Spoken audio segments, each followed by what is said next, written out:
శ్రీరామనవమి అంటే కేవలం పండగ అనుకుంటున్నావా? అసలు రహస్యం వింటే షాక్ అవుతావు.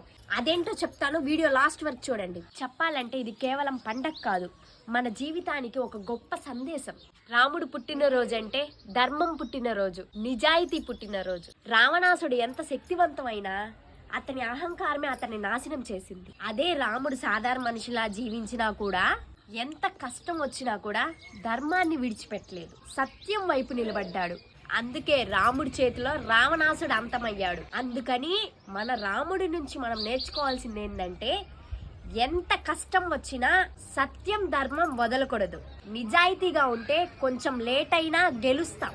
అందుకే శ్రీరామనవమి అంటే రాముడు పుట్టినరోజు మాత్రమే కాదు, మనలోని మంచితనం మళ్ళీ పుట్టినరోజు. జై శ్రీరామ్. ఈ వీడియో మీకు నచ్చినట్లయితే జై శ్రీరామ్ అని కామెంట్ చేయండి.